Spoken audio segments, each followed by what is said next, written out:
Hey there, welcome to the Her Business podcast, where every week we release an episode to help you grow your business by your rules and no one else's. I'm Suzi Dafnis, I'm the CEO at Her Business, and I am your host. Now, a few weeks ago, I went to Mexico, and it wasn't a work trip or a conference, but it was a retreat with a mastermind that I'm a part of. And I went right in the middle of some pretty big projects happening at Her Business, with a team busy, parts moving, things happening. And as I was packing my suitcase, running around like a headless chook, getting ready for the flight, trying to set my intentions for what I wanted the week to be, a thought popped into my head, uninvited. The thought was, is this the right time? Who was I to think that I could just hop on a plane, take a week away? Was that even acceptable for me to do? And here's what I eventually told myself. It is never the right time. As a business owner, you will always be busy. You will always have people to lead. You will always have projects and deadlines and new ideas that come up. But if we only allow ourselves space when things are quiet, that means we've built a business that only allows freedom when we're not working. And that's not the kind of business that I've built, and I bet it's not the kind of business that you want to be building either. So I got on that plane. And what happened and what I came back with is what I want to share with you today. Because today's episode is about something I think sits underneath so much about what we talk about here on the show and inside of Her Business. And that's the gap between having freedom and actually living it. Most of the women I know started their business for freedom, some sort of freedom. And many of them get it or have gotten it. Financial freedom, logistical freedom, location freedom. On paper, they have freedom. But somewhere along the road, without noticing it, they stopped claiming it. So today we're talking about why that happens, what it costs you, and what it actually looks like to reclaim it.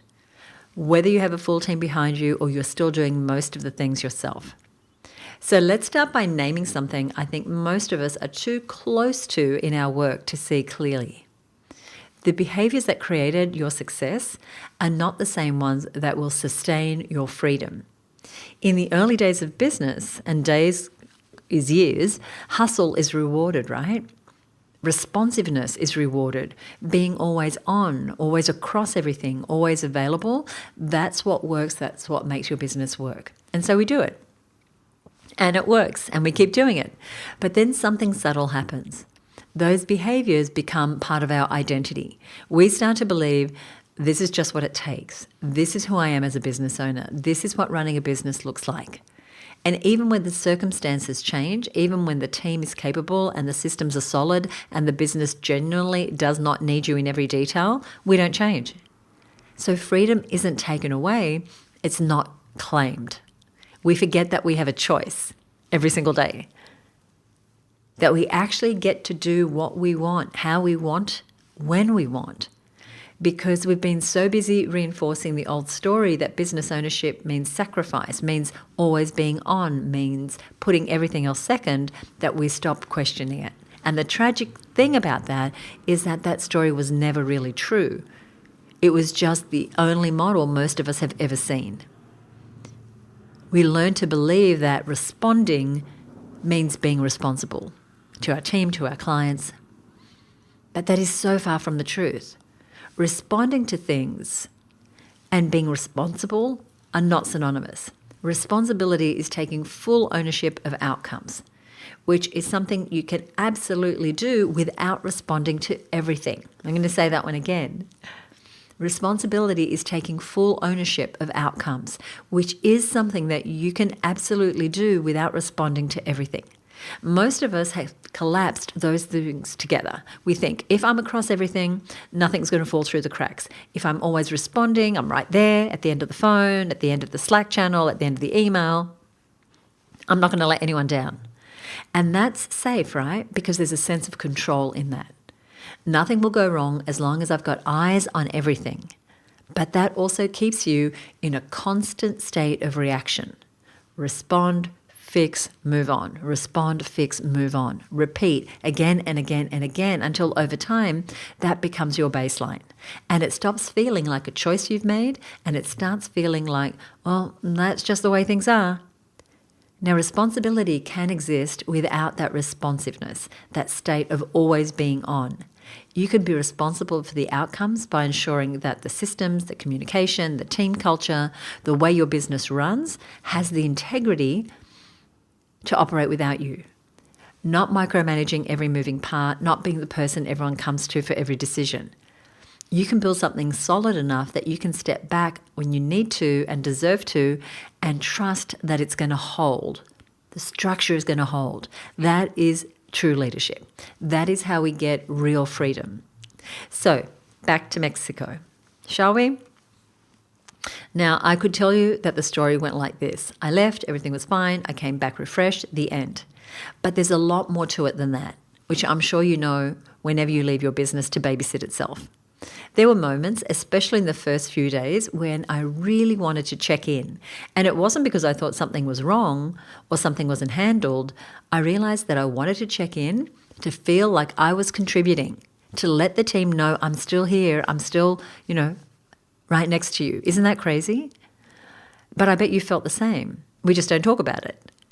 I felt that pull to insert myself, to be useful, to be needed. And so I had to sit with that for a while without acting on it.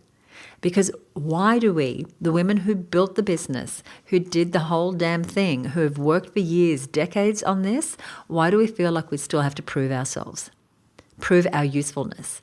Prove that we are indispensable as a cog in the machine of our own business.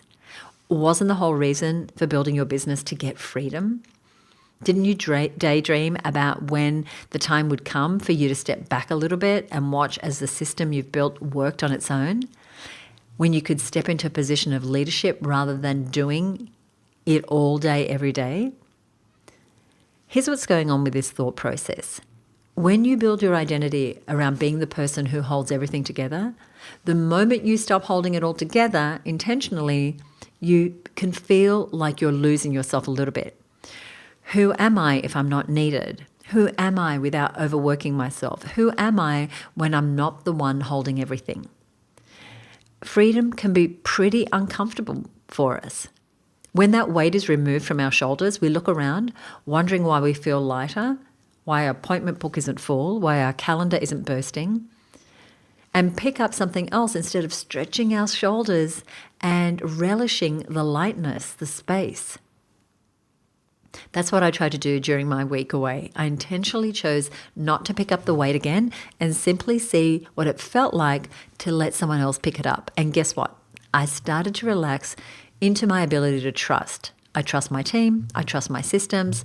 I trust our plans. I trust the version of me who built something, who slaved away for years. And in doing that, I began to trust the version of me that cherishes space and time and creativity, whose mind is able to wander and wonder.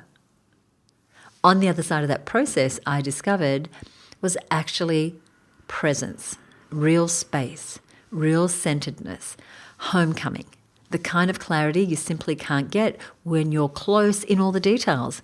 When we're in it, everything feels urgent, everything feels important. And when you step out, when you really step out, you start to see what actually matters, what can wait, and what honestly doesn't need you at all. That freedom doesn't have to come from a trip to the other side of the world. Freedom can become part of our daily life, even when we do need to spend hours in the office. It can be going for a walk in the middle of the afternoon or deciding to go see your mum for lunch, deciding on the day spontaneously that you're going to do that. These are moments that seem small, but they're actually massive. They're the moments where you stop asking, do I have permission from your clients, from your calendar, from your team, from the old version of you who believed that being busy was the same as being valuable? And you start deciding, actually, this moment matters to me. I matter. And I have built my business to support these moments. That's when you stop being successful on paper. That's when freedom stops being something you technically have and becomes something very real. It's when you start inhabiting the choice that you actually have. And I think that for so many, that shift is the hardest work ahead of them. Marketing strategies, no problem. Got those. Hiring a team, yep, I can do that. Designing your next offer, piece of cake. But trusting yourself to actually claim what you've built, to rule what you own, that is freaking hard. And I'm not just speaking to the women with teams here. Maybe you're listening right now and you're saying, Suzi, I'm not as far in on the journey. I don't have a team. I really am required to do most of the work here. You don't get out of this. Sorry. The work of choosing freedom matters to all of us. It matters to you because you are actively creating the systems and structures in your business that will help future you be more free. And yes, freedom looks different at different stages, but that doesn't mean it's unavailable if you are in a growth period or you are like under it all right now. And it's not about disappearing for a week. It's about interrupting the belief that you have to be on all the time. Maybe for you that means not answering messages immediately. Maybe it means structuring your week with intentional white space. Maybe that means designing your offers so they don't rely on your constant availability. Maybe it's building your team so that you are not the one doing all the things, especially the things that are not really designed for your altitude as a leader. The key shift is stop building a business that only works if you're constantly working. Okay, stop building a business that only works if you're constantly working. Even at the earliest stages, you're setting the tone for what this business becomes. The habits you build now around availability and responsiveness and how you value your own time, those become the culture of your business. So please set them intentionally. And I want to spend a moment on something that I think underlies all of this stuff that I'm talking about. Most of us have internalized someone else's rules about what it means to be a business owner. Hard work must come at a cost. Success requires sacrifice. Being serious about business means constantly being busy. These aren't truths. These are stories we inherited. These are stories we have absorbed from watching other people run businesses, but we need to question them because once you start questioning them, you realize this. You're allowed to have a business that supports your life, not one that your life has to fit around. And unlearning this isn't necessarily about doing something new, but it's about noticing where you're still following rules that you never consciously chose. So I want to give you something to do this week. If you find yourself in reactive mode, carrying everything, responding to everything, feeling like you have zero white space, I'd start with any one of these three things. 1, delay your response time by an hour. Let the messages and emails rest in your inbox for an hour, 2 hours, 3 hours before you get back to them. Protect your time. Number 2, block out 2 hours of not negotiable white space for yourself this week. Treat it like a priority and respect that time like you would respect a meeting with a client or with your team. And give yourself 2 hours of white space to do whatever the heck you want. Number 3, say the word no or not now to something that is not essential right now. This might be to your team. It could be to yourself. You don't have to get every single thing on your list done if it doesn't have a clear benefit. And notice what happens when you do any one or all three of these things, because it's going to be uncomfortable. You might feel that weight off your shoulders and the urge to fill that space, to pick up something else, but try to sit with it. Sit with that lightness. Freedom is not a switch that you flip. One day I am free. It's not an I'll be free when. It's something you choose to practice, to do over and over, even though it might feel foreign right now. In small amounts and in big ones, practice freedom. On ordinary Tuesdays, in Mexico, everywhere in between. You've built your business for freedom, but are you living it? Because you can, not just when things quiet down, not when the team is bigger or when the kids are out of school or when revenue is higher or when timing is better. Now, because the timing is never perfect. The projects will never all be done. There will always be a reason to wait, but waiting has a cost. And I want to end this episode by answering the question that I ask all my guests at the end of interviews right here on the show. If you're a regular listener, you'll know this. Because I recently realized that I asked the question, what does your business, your rules mean, to every guest on the show, time and time again. And I've been doing that probably for about 6 months. But I've never actually personally answered that question here on the podcast for you. So I want to do that today, and I want you to answer that question for yourself. What does your business, your rules mean for you? Now, before I give you my response, last week, I was in a room of women business owners. These are women who are taking part in our high-level mastermind, which is called the Boardroom.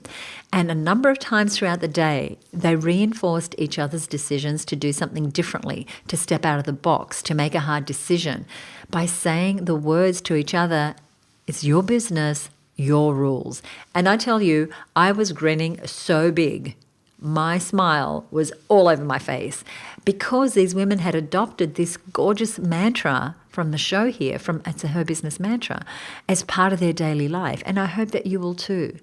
So back to what does your business, your rules mean for me?